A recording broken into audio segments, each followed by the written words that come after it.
बहू की 100 ननद। मेरठ के कांतिलाल जी के 2 बच्चे हैं, एक बेटा और एक बेटी। बेटी चित्रा शादीशुदा है और अपना खुशहाल जीवन जी रही है। वहीं बेटा गौरव भी शादी के बाद पिता के साथ उनके घर में रह रहा है। दिखने में ये परिवार जितना खुशहाल और आदर्श नजर आता है, वास्तव में ऐसा नहीं है। उनके जीवन की खुशियों को मानो ग्रहण लग गया है। कितने दिन बाद आई हो जीजी, क्या बात है? हमसे कोई गलती हुई है क्या? कोई नाराजगी है तो कह लो, लेकिन ऐसे ना किया करो। भाभी की बात सुनकर ननद चित्रा की आंखें भीगने लगती है। नहीं भाभी, आपसे क्या नाराज़गी होगी। आपको पाकर तो ये घर स्वर्ग बन गया। कितने अच्छे से सब संभाला है आपने। मुझे कभी नहीं लगता कि अब मेरी माँ इस दुनिया में नहीं रही। जब भी यहाँ आती हूँ आपसे हमेशा प्यार ही पाया है। नाराज़गी अगर किसी से है तो वो सिर्फ बड़े भैया से है और किसी से नहीं। बुरा मत मानिएगा भाभी, लेकिन आपसे पहले मेरा रिश्ता भैया के साथ है और भैया को तो जैसे मैं याद ही नहीं, फिर किस मुँह से आऊँ। वो तो आपका प्यार खींच लाता है, वरना भैया की जैसी हरकतें है ना, दिल करता है मायके की चौखट पर पाँव भी ना रखूं। हाय जीजी, ऐसी बात कभी अपनी जुबान पर ना लाना। आपको पता भी है बाबूजी कितना याद करते हैं आपको। उनकी जान अटकी रहती है, हर बात पर आपको याद करते हैं। अपने भाई से नाराज़ हो सकती हैं, लेकिन बाबूजी से तो नाराज़ नहीं होंगी ना आप। बाबूजी का वास्ता है आपको, कभी ऐसी बात मत करिएगा। चित्रा इस परिवार की इकलौती बेटी थी, यानी कि अपनी भाभी की इकलौती ननद और भाई गौरव की इकलौती बहन। लेकिन इस घर में तो भाई उल्टी ही गंगा बह रही है। जिस परिवार को एक ननद का ससुराल होना चाहिए था, वो 100 ननद का ससुराल बना हुआ था। रविवार का दिन था। गौरव सर्दियों की धूप खाने छत पर बैठा हुआ था। तभी उसने देखा कि पड़ोस वाले घर में रहने वाली रिंकी ससुराल से अपने मायके आई हुई है। अरे छोटी, कब आई तू? एक बार तेरी शादी क्या हो गई, भैया को तो भूल ही गई। अरे नहीं भैया, आपको कैसे भूल सकती हूँ। बचपन से आपके साथ ही तो खेल कूद कर बड़ी हुई हूँ। इतना प्यार तो मुझे अपने सगे भाइयों से नहीं मिला जितना आपने किया है। आपने ऐसा कैसे सोच लिया कि मैं आपको भूल सकती हूँ? अब आई है ना तो घर पर ज़रूर आना, अपनी भाभी से मिलकर जाना, समझी? जी भैया, शाम को आऊँगी। गौरव नीचे आकर कहता है। अरे दीपा, इधर आओ, क्या कर रही हो? घर के काम कर रही हूँ, और क्या क्या हुआ बताइए। ये सब काम छोड़ो और पहले बाजार जाकर एक अच्छी सी साड़ी और मिठाई लेकर आओ। अरे किसके लिए साड़ी मंगवा रहे हो? आज तो हमारी एनिवर्सरी भी नहीं है। तुम्हारे लिए नहीं मंगवा रहा हूँ, मेरी बहन आई हुई है। वो शाम को घर आएगी, फिर उसे खाली हाथ तो भेज नहीं सकते। क्या चित्रा दीदी आ रही है? अरे नहीं, चित्रा नहीं आ रही है, वो रिंकी आ रही है। तुम ज़्यादा सवाल जवाब मत करो, जाओ फटाफट से बाजार जाकर मैंने जो बताया वो सब लेकर आओ। अभी 3 दिन पहले तुम्हारी बहन शालिनी साड़ी लेकर गई है, अब ये रिंकी आ टपकी। अगर अपने लिए कोई सामान मांग लो ना तो आपकी जेब में से 1 रुपया नहीं निकलेगा, लेकिन इन फालतू की बहनों के लिए तो पैसों का पेड़ लगा रखा है आपने। अरे क्या ज़रूरत है हर सड़क चलती लड़कियों को अपनी बहन बनाने का? और ठीक है, बनानी है तो शौक से बनाओ बहन। शाम को आ रही है ना, बना दूंगी चाय नाश्ता, खा पी कर चली जाएगी। अब ये साड़ी मिठाई वो सब देने की क्या ज़रूरत है, बताओगे ज़रा? देखो दीपा, मेरा दिमाग खराब मत करो। अरे बहन भाई के घर आती है तो किसी उम्मीद से ही आती है ना। अच्छा लगता है क्या कि तुम उसे यहाँ से खाली हाथ भेजोगी? शादी हो गई है अब उसकी, ससुराल जाकर मेरी दी हुई साड़ी पहनेगी तो याद करेगी ना अपने भाई को। दीपा जानती थी गौरव को समझाने का कोई फ़ायदा नहीं है, क्योंकि ये आज पहली बार तो हो नहीं रहा था। ये तो उसकी पुरानी आदत थी, इसलिए वो चुपचाप बाजार जाती है और रिंकी के लिए एक साड़ी और मिठाई का डब्बा लेकर घर आ जाती है शाम के समय। अरे रिंकी, आ गई तू? आजा, तेरी भाभी कब से तेरा इंतज़ार कर रही है। स्पेशल नाश्ता भी बनाया है उसने तेरे लिए। अरे वाह भाभी, आपने तो बड़ी तैयारी कर रखी मेरे आने की। सही बताओ तो इतना सम्मान तो आजकल लोग अपनी सगी ननद को भी नहीं देते जितना आप लोग मुझे देते हो। मैं एक बार अपने मायके आना भूल सकती हूँ, लेकिन गौरव भैया को नहीं भूल सकती। हाँ हाँ, गौरव भैया को भूलोगी भी कैसे? मोटा शगुन, बड़े बड़े गिफ्ट जो मिलते हैं यहाँ से, ऐसे मोटे आसामी को कोई जल्दी से हाथ से थोड़ी ना जाने देगा। क्या हुआ भाभी, आप किस सोच में पड़ गई? नहीं कुछ नहीं, तुम बैठो ना, मैं तुम्हारे लिए चाय नाश्ता लेकर आती हूँ। थोड़ी देर बाद दीपा ने सबके लिए चाय नाश्ता लगा दिया था। 2-3 घंटे तक रिंकी की आवभगत का दौर चलता रहता है, कभी मीठा तो कभी समोसे, कभी चाय तो कभी कॉफ़ी, और उसके बाद स्पेशल पिज्ज़ा भी। पार्टी थी कि ख़त्म होने का नाम ही नहीं ले रही थी। रात के 10 बजे। अच्छा भैया, अब मैं चलती हूँ। गुड्डू और पिंडू नज़र नहीं आ रहे। अरे बुलाओ ना उनको, फिर बुआ 2 महीने से पहले मिलने नहीं आने वाली। एक बार बच्चों को प्यार तो कर लो। हाँ मेरी बहन, अभी बुलाता हूँ। गौरव अपने दोनों बच्चों को आवाज़ लगाकर बुलाता है। दोनों बच्चों के आते ही रिंकी अपने पर्स में से 2 नोट निकालती है और चुपचाप दोनों के हाथ में पकड़ा देती है। ये लो बुआ की तरफ से, दोनों चॉकलेट खा लेना। हाँ हाँ बुआ ठीक है, गुड नाइट बुआ। अरे तुम क्या खड़ी हुई देखती रहोगी, विदाई दो ना रिकी को। मैंने लिफाफा बनाकर तैयार तो रखा है, लाकर उसके हाथ में पकड़ाओ और कुमकुम से तिलक लगाकर विदा करो उसे। हाँ अभी लाती हूँ। दीपा चुपचाप जाकर लिफाफा खोलकर देखती है तो उसमें 500-500 के 2 नोट दिखाई देते हैं। ये लो, इतना खर्चा पहले ही कर चुके, अब इस लिफाफे की ही कमी रह गई थी। ठीक है, खूब बढ़ाओ बहनों पर पैसे।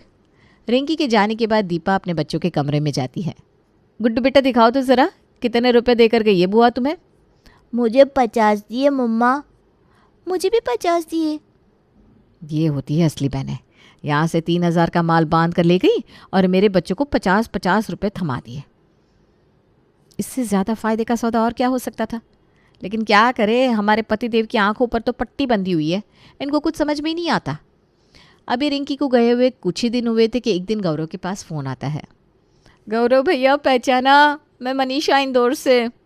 अरे क्यों नहीं पहचानूंगा, कॉलेज में हम भाई बहनों की जोड़ी कितनी फेमस थी, याद है ना? कितनी बार तुझे गोलगप्पे खिलाया है, याद है कि भूल गई? सब याद है भैया, और जो नहीं याद है ना, उन सब यादों को ताज़ा करने के लिए आपकी बहन आपके शहर आ रही है। स्वागत करने के लिए तैयार हो ना? अरे क्यों नहीं, तेरा ही तो घर है, जब तेरा मन करे तब चलिया। और हाँ, परिवार को साथ लेकर आना। जीजा जी, बच्चे सब ठीक है ना? हाँ भैया सब ठीक है, और आपकी बात सर आँखों पर, पूरे परिवार को साथ लेकर आ रही हूँ कल सुबह। उस दिन गौरव ऑफिस से थोड़ा जल्दी घर लौट आता है। गौरव को ऑफिस से जल्दी आया देख दीपा हैरान रह जाती है। क्या बात है गौरव, आज तो ऑफिस से बहुत जल्दी लौट आए, कुछ खास बात है क्या? हाँ खास बात क्यों नहीं है, वो मेरी बहन है ना मनीषा, ऑफिस में उसका फ़ोन आया था, कल सुबह अपने पूरे परिवार को लेकर हमारे घर आ रही है। मेरी बहन आ रही है तो थोड़ी बहुत तैयारी तो करनी पड़ेगी, इसलिए मैंने सोचा आज ऑफिस से थोड़ा जल्दी निकल जाता हूँ। तुम ऐसा करो, फटाफट से अपना काम निपटा लो, उसके बाद बाज़ार चलते हैं। उसके 2 बच्चे हैं, पति, सबके लिए बढ़िया गिफ्ट खरीदो, और हाँ खाने पीने की अच्छे से तैयारी कर लो। ये नहीं कि घर आए मेहमानों को तुम दाल चावल बना कर खिला रही हो, शिकायत का कोई मौका नहीं मिलना चाहिए। अरे भाई क्या तमाशा है, आपकी एक बहन जाती नहीं कि दूसरी आके खड़ी हो जाती है। थक गई हूँ मैं तुम्हारी बहनों की खातिरदारी करते करते। शर्म नहीं आती इस तरह से बात करते हुए? जब तुम अपने मायके जाती हो तो तुम्हारी भाभी तुम्हारी खातिरदारी नहीं करती क्या? तब तो तुम्हें तोहफे लेने में बहुत अच्छा लगता है, लेकिन अब जब मेरी बहन घर आ रही है तो उन्हें देखकर तुम मुंह टेढ़ा कर रही हो। अरे तुम्हारी कोई एक बहन हो तो बात करे ना, वैसे भी तुम्हारी बहन का नाम है चित्रा, तुम शायद भूल गए हो तो मैं याद दिलाती हूँ। और साल में रक्षाबंधन और भैया दूज के अलावा तुम्हें कितनी बार उसकी याद आती है, ज़रा तुम ही बता दो। इसलिए मेरे भाभी होने के फ़र्ज़ पर उंगली मत उठाओ, अपने गिरेबान में झांक कर देखो। जो सही बहन है उसके साथ तो रिश्ता निभाने की तुम्हें फुर्सत नहीं है, और हर सड़क चलती लड़की को बहन बनाकर घर ले आती हो। बड़े अजीब इंसान हो तुम। मुझे कोई तकलीफ नहीं है, लेकिन तुम्हारी ये 100 बहनों की सेवा मुझसे नहीं हो पाएगी। तुमने कभी किसी के साथ अच्छा व्यवहार किया होगा, उठना बैठना सीखा होगा, तभी तो भाई बहन के रिश्ते का मतलब समझ पाओगी ना। तुम तो बस मेहमानों को देखकर मुंह बना लेती हो कि कहीं तुम्हें उन्हें 2 रोटी बनाकर ना खिलानी पड़ जाए। तुम्हारी जानकारी के लिए बता दो, इस घर में पैसा मेरी कमाई से आता है, और मैं चाहता हूँ कि मैं अपनी कमाई के पैसों से अपनी बहन के लिए तोहफे खरीदूँ। तुम चुपचाप चल रही हो, नहीं तो मैं अकेले जाकर भी ला सकता हूँ, मर्जी तुम्हारी है। अभी पिछले महीने ही पिंटू पियानो मांग रहा था अपने जन्मदिन पर, तो आपने उसे बजट ना होने का रोना रोकर रख दिया। बेचारा मेरा बच्चा हफ्तों तक रोता रहा, लेकिन आपको कोई फ़र्क नहीं पड़ा। लेकिन आपकी ये मुंह बोली बिन बुलाई बहनों के लिए आपके पास अचानक से पैसे कहाँ से आ जाते, मैं ये नहीं समझ पाती हूँ। अरे ऐसे भी क्या रिश्तेदारी निभानी है आपको कि उसके सामने अपना परिवार ही नज़र नहीं आता? इस दुनिया में ना सबसे पहले और सबसे ज़रूरी अपनी फैमिली होती है, लेकिन तुम्हें अपनी फैमिली के अलावा बाकी सब की पड़ी हुई है। खबरदार जो अब एक शब्द भी अपने मुंह से निकाला। और ये बाहर वाले क्या होता है, 100 बार बता चुका हूँ तुम्हें। मेरी बहन है, वो सड़क चलती लड़कियों को बहन नहीं बनाता हूँ, मैं बहुत सोच समझ कर रिश्ता जोड़ता हूँ। दीपा गौरव को जी भर के बातें सुना चुकी थी, लेकिन गौरव के कान पर तो जू रेंगने को तैयार नहीं थी। वो जानती थी कि अगर गौरव अकेला बाजार गया तो बजट की धज्जियाँ उड़ाते हुए, अपनी बहन के प्यार में पगलाते हुए वो 2 की जगह 5,000 की साड़ी खरीद कर ले आएगा। इसलिए बेमन से वो अपने पति के साथ बाजार की ओर निकल पड़ती है। 2 घंटे की मशक्क़त के बाद मनीषा के लिए साड़ी, उसके दोनों बच्चों के लिए कपड़े और उसके पति के लिए सफारी सूट वगैरह लेकर जब वो घर लौटती है तो उसे देखकर उसका 9 साल का बेटा उदास हो जाता है। क्या बात है बेटा, क्यों नाराज़ हो गए? कुछ बात है क्या? नहीं मम्मा, मैं नाराज़ नहीं हूँ, और वैसे भी नाराज़ होने से क्या फ़ायदा। पापा को तो हम लोगों की पड़ी का है। हमसे ज़्यादा लकी तो पापा की सिस्टर के बच्चे हैं। कम से कम जब भी हमारे घर आते हैं उन्हें नए कपड़े तो मिलते हैं। हमारी तो पापा को याद ही नहीं आती, ना वो कभी हमारे लिए नए कपड़े लाते हैं ना गिफ्ट लाते हैं। बस आप लोग जब भी बाज़ार जाते हो हमेशा पापा की सिस्टर के लिए गिफ्ट लेने ही जाते हो। हम लोगों को तो हमारे बर्थडे पर भी एक चॉकलेट खाकर काम चलाना पड़ता है। देख रही हो तुम्हारी परवरिश, कैसे कैंची की तरह ज़बान चला रहा है तुम्हारा बेटा। यही संस्कार देकर बड़ा कर रही हो ना। गौरव पिंटू के ऊपर चिल्लाने लगता है। तभी दीपा उसे रोक लेती है। बेटा तुम अपने कमरे में जाओ, मैं पापा से बात करती हूँ। देखिए बेटा, बड़ा हो रहा है आपका, अब उसे कुछ सिखाने की ज़रूरत नहीं है। खुली आंखों से सब दिखाई दे रहा है उसे। महीने में 4 बार आपकी सो कोल्ड बहनें आती हैं और हमारा महीने भर का बजट उड़ाकर चली जाती हैं। मेरे बच्चों की ज़रूरतों को काट काट कर आप अपनी बहनों का घर भर रहे हो। आज तो बच्चों को डरा धमका कर चुप करा लोगे, लेकिन बच्चे हमेशा छोटे नहीं रहते, इस बात का ध्यान रखना। मेरी बातें तो आपको समझ में आती नहीं। हो सकता है शायद कल को जब बच्चे उंगलियां उठाने लगें तब समझ में आए कि सही और गलत के बीच का अंतर क्या होता है।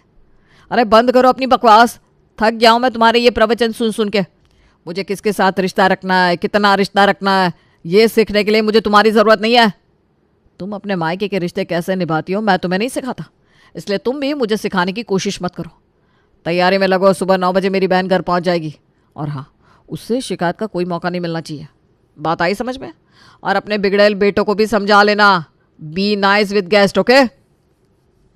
बाबूजी माफ़ कीजिएगा, मैंने आपको वादा किया था ना कि इस महीने आपके लिए मैं एक फैंसी से फ्रेम वाला चश्मा बनवा कर दूंगी, लेकिन शायद इस महीने भी नहीं हो पाएगा। मैं अगले महीने पूरी कोशिश करूंगी। आप नाराज़ तो नहीं है ना बाबूजी? अरे बेटा, हम नाराज़ होकर करेंगे क्या? हम तो बूढ़े आदमी हैं, पूरा दिन घर में बैठकर इस चश्मे से हमें अखबार ही तो पढ़ना होता है। अखबार तो इस पुराने फ्रेम से भी वैसा ही पढ़ा जाता है। लेकिन बेटा, ये जो बच्चों की छोटी छोटी इच्छाओं को तुम लोग मार रहे हो ना, गलत कर रहे हो। उसके लिए हमें बुरा ज़रूर लगता है। बाबूजी की बात सुनकर दीपा की आंखों में आंसू आ जाते हैं। आप ही बताइए बाबूजी, मैं क्या करूं? इनकी बहनों के नखरे उठाते उठाते मैं भी परेशान हो गई हूँ। हमारा बजट बिल्कुल अस्त व्यस्त हो गया है, लेकिन गौरव कुछ समझना ही नहीं चाहते। वो कोई ना समझ बच्चे थोड़ी ना है कि मैं हर बात उनको जीवन भर समझाती रहूं। उन्हें भी तो समझ में आना चाहिए कि उनकी आमदनी कितनी है और वो बाहर वालों पर कितना खर्च कर रहे हैं। अरे बेटा, कुछ लोगों के कान खराब होते हैं। जब तक कान में गूंज सुनाई ना दे उनको स्थिति की गंभीरता का अंदाज़ा नहीं लग पाता। तुम्हें कुछ ऐसा करना होगा कि उसकी गूंज उसके बहरे कानों में सुनाई दी जाए। अगले दिन मनीषा आ गई थी। मनीषा के आते ही दीपा के ऊपर काम का पहाड़ टूट पड़ा था। चाय, नाश्ता, खाना सब कुछ तैयार करते करते उसे अपने बच्चों की तरफ देखने की फुर्सत भी नहीं मिल पा रही थी। ऊपर से पति की सख्त हिदायत कि उसकी बहन को स्पेशल ट्रीटमेंट मिलना चाहिए, सो अलग। शाम के 4 बज रहे थे। गौरव ने घूरते हुए दीपा की ओर देखा तो दीपा उठकर रसोई में जाकर चाय बनाने लगी। चाय बनाने के बाद दीपा चाय के 4 कप लेकर मनीषा के कमरे में जाती है। इससे पहले कि वो दरवाज़ा खटखटाती, मनीषा के कुछ शब्द उसके कान में पड़ते हैं। अरे हाँ यार, तुझे याद है ना अपने कॉलेज में वो घोंचू था? अरे वही गौरव, उसी के घर आई हूँ मैं। तुझे याद है ना, सबको अपनी बहन बनाते घूमता था बेवकूफ़। बस मैंने सोचा जब उसे बहन बनाने का इतना ही शौक़ है तो क्यों ना प्यारे भैया से कुछ खर्चा ही करवा लिया जाए। अरे यार, मुझे ना मेरठ में 2-3 दिन का काम था। अब होटल के रेट तो तुझे पता ही है ना, आजकल आसमान छू रहे हैं। बस मैंने एक कॉल लगाया गौरव को और वो फटाफट मुझे अपने घर में रखने के लिए तैयार हो गया। अब 3 दिन के लिए मैं उसके घर पर ही रुकी हुई हूँ और उसकी वाइफ जो सेवा कर रही है, आहा क्या बताऊँ, मज़ा ही आ गया। एक बात बताऊँ तुझे, अरे मेरी सगी भाभी ने आज तक मेरी इतनी सेवा नहीं करी जितनी इस इडियट गौरव की बीवी कर रही है।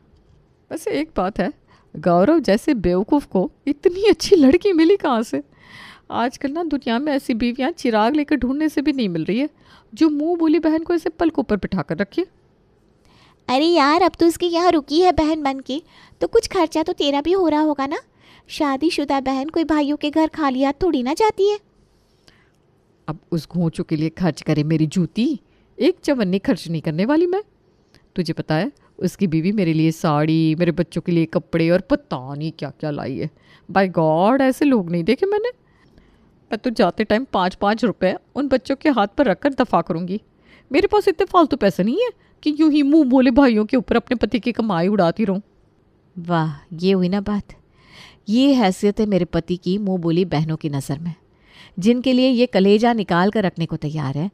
वो ऐसे बेवकूफ़ बना रहे हैं जनाब को। बाबूजी, आपने कहा था ना, कुछ लोगों को सीधी सादी बातें सुनाई दिखाई नहीं देती। ये देखिए, मेरे पास आपकी बात का जवाब है। दीपा अपना मोबाइल निकाल कर कांतिलाल के आगे कर देती है। अरे वाह बेटा, ये तूने बहुत सही किया। हम लोग चाहे सारी ज़िंदगी भी समझाते रहते ना, तो इस नालायक की समझ में ना आता। लेकिन अब जब अपनी आँखों से देखेगा, कानों से सुनेगा, तो ज़रूर इसको यकीन हो जाएगा कि आखिर बाहर वालों की नज़र में इसकी हैसियत क्या है। 3 दिन के बाद मनीषा अपने घर लौट गई थी और मनीषा के जाने के बाद कांतिलाल अपने बेटे को अपने कमरे में बुलाते हैं। बेटा, एक बहुत ज़रूरी चीज़ दिखानी थी तुम्हें। चाहते तो हम तुम्हें ये सब पहले भी दिखा सकते थे, लेकिन वो सही समय नहीं था। तुम बैठो और इसे ध्यान से सुनो। बाबूजी मनीषा का वीडियो गौरव के हाथ में थमा देते हैं। अपनी मुंह बोली लाडली बहन मनीषा के मुंह से अपने बारे में ऐसी बातें सुनने के बाद गौरव गुस्से में लाल पीला हो रहा था। क्या कहा उसने मेरे बारे में? ऐसी बातें कही? उसकी हिम्मत कैसे हुई? अरे जब तुम सब कुछ जानती थी तो पहले क्यों नहीं बताया? तब भी धक्के मारकर घर से बाहर निकाल देता उसे। चाहे जो भी हो, लेकिन वो हमारी मेहमान थी।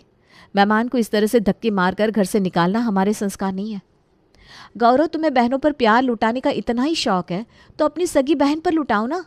वो बेचारी तुम्हारे प्यार की एक नज़र के लिए तरसती रहती है और तुम अपना प्यार ऐसी ऐरी गहरी बहनों पर लुटा रहे हो जिन्हें तुम्हारे प्यार की कोई कीमत तक नहीं है। सुना क्या कह रही थी वो तुम्हें? घोंचू, इसी नाम से बुलाते हैं तुम्हें बाहर वाले।